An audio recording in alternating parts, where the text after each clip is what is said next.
Muito provavelmente você já foi no centro da cidade comprar alguma coisa, seja uma capinha de celular, um tênis, uma sandália, um mouse, por exemplo.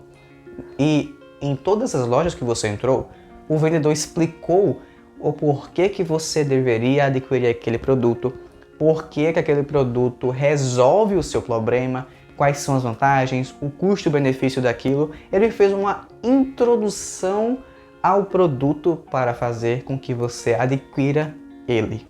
Mas muitos deles falharam. E é exatamente isso que você provavelmente está fazendo na sua introdução. A introdução da redação tem o mesmo papel do vendedor. A principal função dela é já mostrar para o leitor no início do texto sobre o que é que você vai falar, qual é o seu posicionamento sobre aquele tema, qual a sua tese e os assuntos. O que é que você pensa sobre aquilo e qual é os seus repertórios que você consegue ligar que meio que resuma o tema. Então, basicamente, a sua introdução vai introduzir o assunto. Ela tem uma estrutura que pode ser facilmente mudada, mas é um pouco meio que clichê. Você deve começar mostrando o que você sabe sobre o tema. Pegando o tema os estigmas associados às doenças mentais no Brasil, do Enem 2020. Aquele tema, você poderia trazer a série Os 13 Porquês, você poderia trazer a questão da loucura, que foi tratada por Michel Foucault, você poderia trazer várias alusões já no início da sua redação. Mas cuidado! Você tem que fazer um projeto de texto e ver quais vai ser o seu assunto 1 e 2 e as citações que você vai trazer. Com base nisso, é interessante que você traga ou uma alusão generalista sobre o tema ou uma alusão que resuma o seu posicionamento sobre esse tema. Por exemplo, os estudos de Michel Foucault sobre a loucura mostram que o conceito de louco mudou ao longo dos anos. Na Idade Média, por exemplo, o louco era uma pessoa que viajava a vários locais e via várias coisas. Era louco por sair do feudo, não ter uma vida garantida. Esse era o louco na Idade Média, por exemplo. E ao longo dos anos, esse conceito foi mudando, até que nós temos o conceito hoje que o louco é uma doença mental que deve ser tratada em hospitais. Então, quando eu trago a citação de Foucault no início da redação, o corretor já vai entender que eu vou falar sobre a transformação desse conceito e talvez eu fale sobre como esses estigmas aconteceram e surgiram na sociedade por meio dessas transformações. Perceba que apenas uma alusão eu já consigo destrinchar o que eu provavelmente vou falar na redação inteira. Então essa primeira alusão é muito importante para que você coloque de forma estratégica. Não coloque uma alusão só por colocar. Se você não tem nenhuma alusão que consiga resumir o seu posicionamento na redação inteira, apenas fale do tema. Fale que a saúde mental é um grande problema, que vem acontecendo desde o século passado, ela é bem negligenciada pelas pessoas, as pessoas não querem saber tanto da saúde mental, enfim.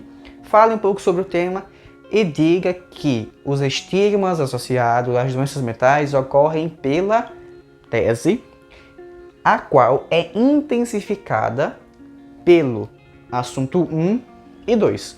Do mesmo jeito que está aparecendo aqui na tela agora. Você vai colocar a sua alusão lá no início, ou você vai falar um pouquinho sobre o tema. Vai dizer que, de forma parecida, assim como foi dito por Foucault, no exemplo que eu dei, o problema dos estigmas associados às doenças mentais ocorre por causa da tese, que é intensificada pelos assuntos 1 e 2, que é o que vai ser trabalhado na sua argumentação, que vai ser falado no próximo vídeo, que agora eu vou explicar mais como montar o seu argumento, como fazer com que o seu argumento tenha sentido, que é um grande erro das pessoas. As pessoas montam os assuntos achando que são assuntos, mas não são assuntos, são teses, ou até você monta uma tese dupla, como eu já vi várias pessoas falando aqui. Tese dupla não existe, tá? Só para avisar. Aqui você vai colocar uma tese e a tese vai ser ocasionada pelos assuntos 1 e 2. Assim como eu falei aqui nesse vídeo, eu acho que o card está aqui. É só você clicar lá e você vai ver como é que você monta a sua tese e como é que você diferencia tese de assunto. Beleza? E se você quiser trazer isso também, se sobrar linhas, né? Se não passar de 5 linhas, você pode trazer. traga um pouquinho do que você vai trazer lá na sua intervenção. Você pode colocar, por exemplo, desse modo, torna-se necessário, torna-se imprescindível que o agente promova ações para reduzir o problema. Pronto, só fala isso, não fale demais. Não traga muita coisa do que você vai trazer na intervenção, porque senão você vai acabar confundindo o modelo da redação. Você vai acabar modificando a estrutura da dissertação. Se você não quiser trazer, sem problema algum. Pode acabar aqui no assunto e já começar o parágrafo de argumentação e a sua intervenção pode ficar no final. Se você deu 3, 4 linhas e você acha melhor complementar as 5, traga um pouquinho dessa intervenção que você vai colocar lá, dê um gostinho pro leitor do que você vai trazer e pronto. Beleza? Muito obrigado. Eu espero que eu tenha ajudado você de alguma forma. Se eu conseguir te ajudar, deixa o like, se inscreva aqui no canal. Muito obrigado e até a próxima.